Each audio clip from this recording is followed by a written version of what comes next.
দীর্ঘদিন ধরে আমেরিকান অবরোধে ধুঁকতে থাকা ইরানের অর্থনীতিতে বড় আঘাত এনেছে ৬ মাস ধরে চলা যুদ্ধ।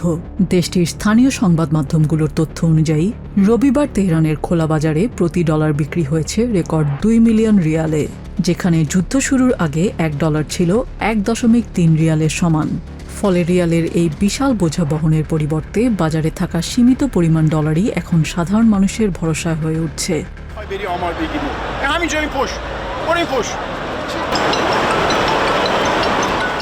ওয়াশিংটনের সাম্প্রতিক নিষেধাজ্ঞার হুমকিতে ইরানি মুদ্রার মান এক লাফে অস্বাভাবিক নিচে নেমে যাওয়ায় ব্যবসা বাণিজ্যেও ধস নামার শঙ্কা তৈরি হয়েছে। আমরা ইরানের জনগণ অতীতেও নিষেধাজ্ঞার মুখোমুখি হয়েছি, তবে নতুন করে দেয়া এসব নিষেধাজ্ঞায় নির্দিষ্ট কিছু খাতকে লক্ষ্য করা হয়েছে। এর ফলে সমাজের সামগ্রিক অর্থনৈতিক পরিস্থিতি বদলে যাচ্ছে। মুদ্রার দরপতন আর আমদানি সংকটের কারণে মানুষের ক্রয় ক্ষমতা স্বাভাবিকের চেয়ে অনেক কমে গেছে। নিত্যপণ্যের মূল্যবৃদ্ধি আর বাজার অস্থিরতার কারণে বিক্রি কমে যাওয়ায় চরম লোকসানের মুখে পড়েছেন ক্ষুদ্র ও মাঝারি ব্যবসায়ীরা। মরিয়ম আশেঘির মতে, যুদ্ধাবস্থার দূর হওয়া এবং নিষেধাজ্ঞা শিথিল হলেই কেবল পরিস্থিতির উন্নতি হতে পারে। বছরের পর বছর ধরে নিষেধাজ্ঞার কবলে থাকা ইরানের অর্থনীতি বরাবরই কোণঠাসা। এর মধ্যে সাম্প্রতিক যুদ্ধের কারণে বৈদেশিক মুদ্রার দাম প্রতিনিয়ত ওঠানামা করায় বিক্রি করা পণ্যের বিকল্প উৎস খুঁজে পাওয়া কঠিন হয়ে পড়েছে। তবে অর্থনৈতিক মন্দার জন্য ট্রাম্প প্রশাসনের নিষেধাজ্ঞাকে দায়ী করলেও তা কাটিয়ে ওঠার বিষয়ে আশা হারাননি তেহরানের গ্র্যান্ড বাজারের ব্যবসায়ীরা। ট্রাম্প নতুন নিষেধাজ্ঞা জারি করেছেন ঠিকই, তবে আমরাও শিখে গেছি কিভাবে এসব নিষেধাজ্ঞা এড়িয়ে চলতে হয়। আমাদের খরচ হয়তো বেড়েছে এবং দেশের মানুষের উপর অর্থনৈতিক চাপ সৃষ্টি হচ্ছে, যা কষ্টকর। তবে আমরা বিশ্বাস করি ইনশাল্লাহ আমরা এই সংকট অতিক্রম করতে পারবো। তেহরানের এই ব্যবসায়ীর মতে, অর্থনৈতিক অবরোধ আরও কঠোর করলেও ইরান অনেক বড় দেশ। তবে শুরু থেকেই দক্ষিণের বন্দরের ওপর অতি নির্ভরতা পরিহার করে বিকল্প তৈরি দরকার ছিল বলে মত দেন তিনি, যেখানে দেশটির মোট বাণিজ্যের ৭০ থেকে ৮০% দক্ষিণাঞ্চলের বন্দরের ওপর নির্ভরশীল। নতুন অভিজ্ঞতা থেকে শিক্ষা নিয়ে এখন ট্রাম্পের অহংকার চূর্ণ করাই তেহরানের একমাত্র লক্ষ্য উচিত বলে মন্তব্য করেন তেহরানের এই ব্যবসায়ী। এই অভিজ্ঞতা থেকে শিক্ষা নিয়ে ভবিষ্যতে অন্য সীমান্ত দিয়ে পণ্য আনা যাবে, যেমন তুর্কির বন্দরে পণ্য নিয়ে এসে বিকল্প উপায়ে তা দেশে ঢোকানোর পথ বের করা সম্ভব। এতে খরচ হয়তো কিছুটা বাড়বে, তবে আমাদের প্রধান লক্ষ্য হলো ট্রাম্পকে হাঁটু পানিতে এনে বসানো বা তার অহংকার চূর্ণ করা। বাজারের এই চরম অস্থিরতাকে ওয়াশিংটনের মনস্তাত্ত্বিক যুদ্ধ হিসেবে আখ্যা দিয়েছে ইরানের কেন্দ্রীয় ব্যাংক। বাজারে আমরা যে ধাক্কা দেখেছি তা মূলত আমেরিকার মনস্তাত্ত্বিক যুদ্ধের ফল। তবে এই পরিস্থিতি বেশি দিন স্থায়ী হবে না। আমরা নিশ্চিত যে পরিস্থিতির উন্নতি হবে, সমস্যার সমাধান হবে এবং খুব দ্রুতই আমরা এই সংকট কাটিয়ে উঠব। তবে অর্থনৈতিক চাপ সত্ত্বেও নতি স্বীকার না করে হরমুজ প্রণালী কার্যত অবরুদ্ধ করে রেখেছে তেহরান। সামরিক ও অর্থনৈতিক ক্ষতি স্বীকার করেও কৌশলগত এই জলপথের ওপর নিয়ন্ত্রণ রেখে আমেরিকার ওপর চাপ বজায় রাখার চেষ্টা চালাচ্ছে ইরান। ওয়াশিংটনের নজিরবিহীন অর্থনৈতিক নিষেধাজ্ঞার হুমকিতে ইরান আমেরিকার মধ্যে চরম উত্তেজনা বিরাজ করছে। সোমবার তেহরানের নিয়মিত সংবাদ সম্মেলনে মুখপাত্র ইসমাইল বাঘেই জানান, যে কোনো ধরনের চাপ মোকাবেলায় তেহরান প্রস্তুত। একই সাথে আমেরিকান আগ্রাসনের সহযোগিতাকারী দেশগুলোর প্রতি কঠোর হুঁশিয়ারি দিয়েছেন তিনি। যে আমেরিকা ইরানিদের সাহায্য করার কথা বলেছিল, তারা আজ স্বাধীনতা ও সার্বভৌমত্ব রক্ষায় ধীরতার কারণে ইরানিদের শাস্তি দিতে চায়। সবার সতর্ক থাকা উচিত যে সাম্রাজ্যবাদীদের এই আগ্রাসনে যারা সাহায্য করবে তাদের অবশ্যই এর পরিণতি ভোগ করতে হবে। এছাড়া অর্থনৈতিক যুদ্ধ অব্যাহত থাকলে পারস্য উপসাগরীয় অঞ্চল থেকে তেল রপ্তানি বন্ধের হুমকিও দিয়েছে তেহরান। ক্রমশ জটিল হয়ে ওঠা আঞ্চলিক সংঘাতময় পরিস্থিতিতে পুনরায় শান্তি প্রক্রিয়া চালুর লক্ষ্যে ইরান সফর করছেন পাকিস্তানের সেনাপ্রধান জেনারেল আসিম মুনির। তেহরান পৌঁছে ইতোমধ্যে দেশটির স্বরাষ্ট্রমন্ত্রী এসকান্দার মোমিনির সাথে সাক্ষাৎ করেন পাক সেনাপ্রধান। গুরুত্বপূর্ণ এই সফরে ইরানের সর্বোচ্চ নেতার ঘনিষ্ঠজনদের সাথে আলোচনা করবেন আসিম মুনির। অন্যদিকে ওমানের পররাষ্ট্রমন্ত্রী বদর বিন হামাদ আল বুসাইদি মঙ্গলবার ইরান সফর করবেন বলে জানিয়েছে তেহরান। হরমুজ প্রণালী নিয়ে তেহরান মাস্কাটের দ্বিপাক্ষিক আলোচনার জন্য এই সফর বলে জানান ইরানি কূটনীতিক ইসমাইল বাঘেই।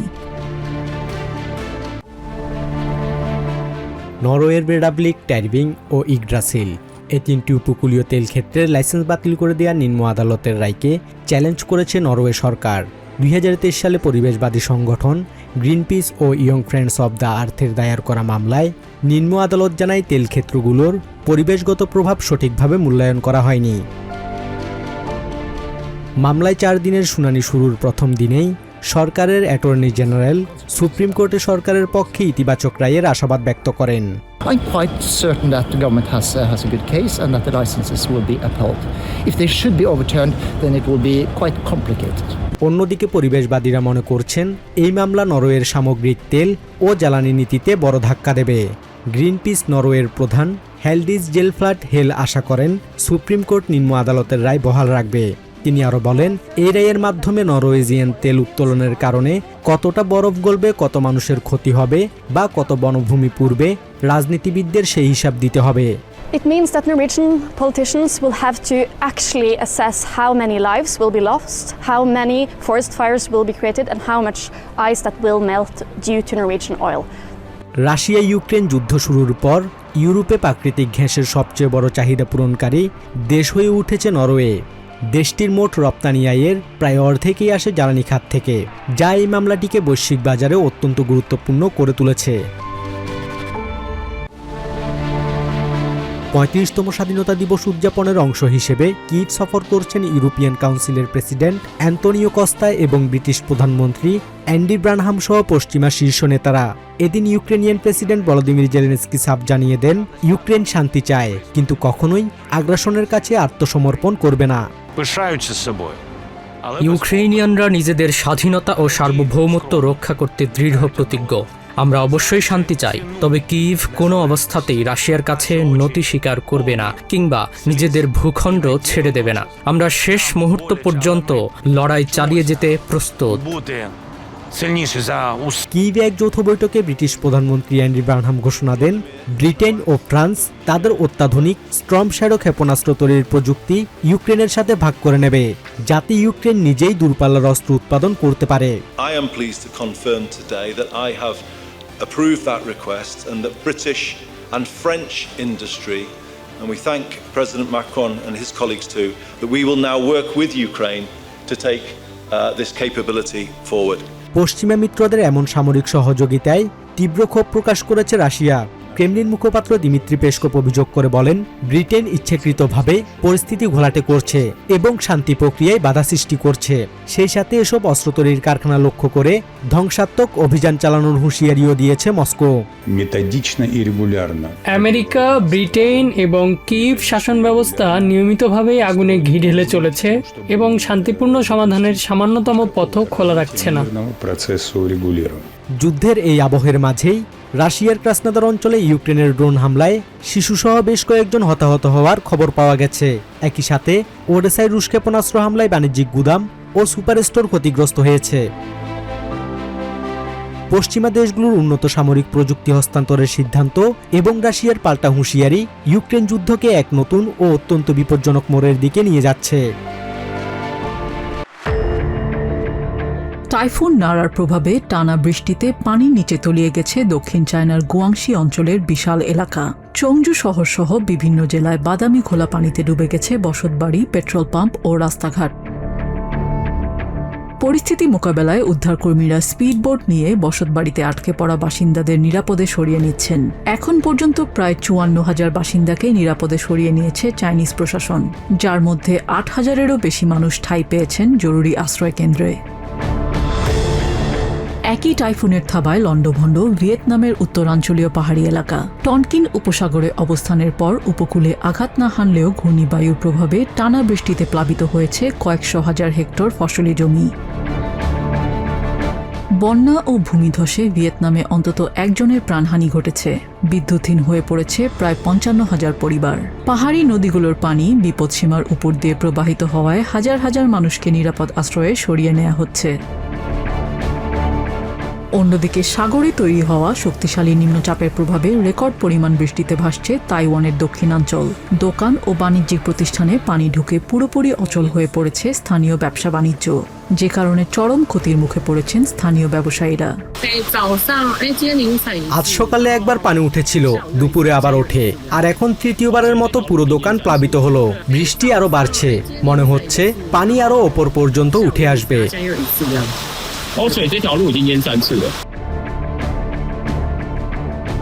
কাওশিয়ং শহরে ভারী বৃষ্টির ফলে রাস্তায় দেখা দিয়েছে বিশাল সিঙ্কহোল বা ভয়াবহ ধস। রাস্তাটা ধীরে ধীরে দেবে যাচ্ছিল। পিচ ঢালাই রাস্তার উপর প্রথমে কয়েকটি ফাটল দেখা দেয়, তারপর আস্তে আস্তে দেবে বিশাল গর্ত তৈরি হয়। ভাগ্য ভালো, সেই মুহূর্তে কোনো গাড়ি বা মানুষ নিচে পড়ে যায়নি। আবহাওয়ার পূর্বাভাস অনুযায়ী আগামী কয়েকদিন চায়না, ভিয়েতনাম ও তাইওয়ানের বিস্তীর্ণ অঞ্চলে এই ভারী বৃষ্টিপাত অব্যাহত থাকতে পারে। পাশাপাশি টাইফুন সাউদেল জাপানের দিকে অগ্রসর হওয়ায় নতুন করে সতর্কতা জারি করেছে সাউথ ইস্ট এশিয়ার আবহাওয়া দপ্তরগুলো। চারিদিকে ধ্বংসস্তূপ, ধূলিকণা আর বোমার আতঙ্ক। তার মাঝেই সেন্ট্রাল গাজার নুসেইরাতে খাঁচার ফাঁক গলে শিশুদের দিকে তাকিয়ে আছে নিস্তেজ এক সিংহ। যুদ্ধের নৃশংসতায় বারবার বাস্তুচ্যুত হয়ে এই পশুদেরও দৌড়াতে হয়েছে এক জায়গা থেকে অন্য জায়গায়। শেষ পর্যন্ত নুসেইরাতে থাকার জায়গা পাওয়াটা ছিল অস্থায়ী চিড়িয়াখানার এই পশুদের চরম সৌভাগ্য। আর এখানেই বিভীষিকা ভুলে একটুখানি হাসির খোঁজে শিশুদের নিয়ে ছুটে আসছে বাস্তুচ্যুত প্যালেস্টিনিয়ানরা। নুসেইরাতের এই চিড়িয়াখানার মালিক মাহমুদ গোমা জানান, ইসরায়েলি আগ্রাসনের মুখে অসহায় পশুদের বোবাকান্না তাকে ব্যাপক পীড়া দিয়েছে। এরপরই তিনি পশুদের সাহায্যে মনোনিবেশ করেন। যুদ্ধের শুরুতে সবাই নিজেকে বাঁচানোর পথ খুঁজেছিল, আর আমি নিজের চেয়েও এই অসহায় প্রাণীদের বাঁচানোর কথা ভেবেছি। প্রতিটা বাস্তুচ্যুতিই ছিল এক একটি যুদ্ধ, কারণ এরা তো মুখ ফুটে সাহায্য চাইতে পারে না। এটি কেবল একটি চিড়িয়াখানা নয়, এক স্থান থেকে অন্য স্থানে জীবনের লড়াই, যেখানে যুদ্ধের কারণে অনেক প্রাণীকে পেছনে ফেলে আসতে বাধ্য হয়েছেন মাহমুদ। দক্ষিণ গাজার রাফা থেকে যাত্রা শুরু করা এই চিড়িয়াখানাটি খান ইউনিস ও দেইর আল বালা হয়ে বোমার আঘাত এড়িয়ে এখন ঠাঁই পেয়েছে নুসেইরাতের বাস্তুচ্যুত শিবিরে। আমরা রাফাহ থেকে খান ইউনিস, দেইর আল বালা হয়ে এখন নুসেইরাতে আছি। এই প্রাণীগুলো আমার জীবনের অংশ। যেখানেই গিয়েছি ওদের সাথে নিয়ে গেছি, কারণ পুরো গাজায় শিশুদের বিনোদনের জন্য এটাই হয়তো এখন একমাত্র জায়গা। খাবার ও ওষুধের চরম সংকটে গাজার গৃহপালিত ও বন্যপ্রাণীদের জীবন এখন মারাত্মক হুমকির মুখে। তাজা মাংসের বদলে হিমায়িত খাবার পেয়ে অপুষ্টিতে মরছে নতুন জন্মানো শাবকও। যুদ্ধের কারণে পশু পাখিদের পুষ্টি ও চিকিৎসা ব্যবস্থা ধ্বংস হয়ে গেছে। মাংসাশী প্রাণীদের এখন ফ্রোজেন মিট দেয়া হচ্ছে, যা প্রাকৃতিক নিয়মের পরিপন্থী। এটা পশুদের পুষ্টিহীনতার কারণ এবং একটা বড় বিপর্যয়। সম্প্রতি অপুষ্টির কারণে জন্ম নেওয়া একটি সিংহ শাবক আমরা বাঁচাতে পারিনি। তাঁবু আর ইটের স্তূপে বন্দি গাজার শিশুদের কাছে এই সামান্য প্রাণীদের সান্নিধ্যই যেন এনে দিচ্ছে এক চিলতে শান্তির ছোঁয়া। গৃহহীন ও ট্রমাগ্রস্ত শিশুদের জন্য এই চিড়িয়াখানায় এখন বিনোদনের শেষ আশ্রয়। আজ শিশুদের খেলার কোনো জায়গা নেই, চারদিকে শুধু ইট, পাথর আর তাঁবু। বাচ্চারা মারাত্মক বিষণ্ণতায় ভুগছে। বাধ্য হয়েই বাচ্চাদের একটু আনন্দ দিতে এই চিড়িয়াখানায় নিয়ে এসেছি। মানুষের সংঘাতের মাঝে বোবা প্রাণীদের এই বেঁচে থাকার আকুতি আর শিশুদের নিরবচ্ছিন্ন হাসি এখন অবরুদ্ধ গাজার জীবনের প্রতীক। কমিক্স কিংবা সিনেমার পর্দায় সুপারম্যানকে পৃথিবী বাঁচাতে দেখা যায়, তবে এবার বাস্তব জীবনে ইন্দোনেশিয়ার মধ্য ক্যালিমান্তান প্রদেশের পালংকা রায়া শহরের এক কিশোরকে দেখা গেল সুপারম্যান হয়ে নিজের ভিটেমাটি বাঁচাতে। নিজেদের এলাকা নিরাপদ রাখতে বড়দের মতো ভারী ফায়ার ফাইটিং পাইপ হাতে দাবানলের বিরুদ্ধে লড়াই করতে দেখা যায় 16 বছর বয়সী হাই স্কুল শিক্ষার্থী রুদিয়ান শাহকে। কাল্পনিক সুপারহিরোর কস্টিউম গায়ে জড়ানো এই তরুণের মূল শক্তি বাবার দেখানো পথ এবং নিজের জন্মভূমির প্রতি গভীর ভালোবাসা। এল নিনোর প্রভাবে অতিরিক্ত খরায় ক্যালিমান্তানের বনে ছড়িয়ে পড়েছে দাবানল। অন্যান্য সমবয়সীরা যখন অবসর সময়ে মোবাইল ফোনে ব্যস্ত থাকে, তখন 10ম শ্রেণীর এই শিক্ষার্থী স্কুল থেকে ফিরেই বাবার সঙ্গে নেমে পড়েন দাবানল মোকাবিলার অভিযানে। কিছুদিন আগে কেনা সুপারম্যানের কস্টিউমটি আলমারিতে ফেলে না রেখে অনুপ্রেরণা পেতেই সেটি পরে নেমে পড়েছেন আগুন নেভানোর মিশনে। স্কুল শেষে বাড়ি ফিরে আমি শুধু এখানকার পরিস্থিতি পর্যবেক্ষণ করি। ঘরে বসে মোবাইলে সময় নষ্ট করার চেয়ে ফায়ার ফাইটিং দলের সঙ্গে যোগ দেওয়াটাই আমি শ্রেয় মনে করি, কারণ এটা তো আমার নিজের ঘর। পোশাকটা আমার কাছে অনেকদিন ধরেই ছিল, তাই ফেলে না রেখে আগুন নেভানোর কাজেই পরে নিলাম। এতে বেশি শীতল আমেজ পাওয়া যায় আর আমার উৎসাহ বাড়িয়ে দেয়। ছেলেকে পাশে পেয়ে গর্বিত বাবা মুলিয়াদি নিজেই একজন ভলান্টিয়ার। দীর্ঘদিন ধরে ছেলেকে সাথে রাখার কারণে দাবানল নেভানোর কৌশলগুলো এখন রুদিয়ান শাহর নখদর্পণে। ভবিষ্যতে একজন পেশাদার ফায়ার ফাইটার হিসেবে জীবন গড়ার স্বপ্ন তার। আমার ছেলে এই কাজগুলো খুব ভালোভাবে বোঝে। স্কুল শেষ হওয়ার পর ফাঁকা সময়ে কোনো কাজ না থাকলে ও সবসময় আমাদের সাথে আগুন নেভাতে যোগ দেয়, তাই বিপদ কিভাবে সামলাতে হয় তাও খুব ভালোভাবেই জানে। ইন্দোনেশিয়ার পরিবেশ ও বন মন্ত্রণালয়ের তথ্য অনুযায়ী চলতি বছরে প্রায় 107,000 হেক্টরেরও বেশি বনাঞ্চল ও ফসলি জমি দাবানলে পুড়ে ছাই হয়ে গেছে, যা 2023 সালের তুলনায় 110% বেশি। সরকারি নানা উদ্যোগ থাকলেও ক্যালিম্যান্তানের মতো প্রত্যন্ত অঞ্চলগুলোতে রুদিয়ান শাহদের মতো স্থানীয় স্বেচ্ছাসেবকরাই এখন আগুনের গ্রাস থেকে রক্ষা করছেন তাদের প্রিয় জন্মভূমি। নিউ ইয়র্ক থেকে সম্প্রচারিত TVN 24 টেলিভিশন বিশ্বজুড়ে বাঙালির কণ্ঠস্বর।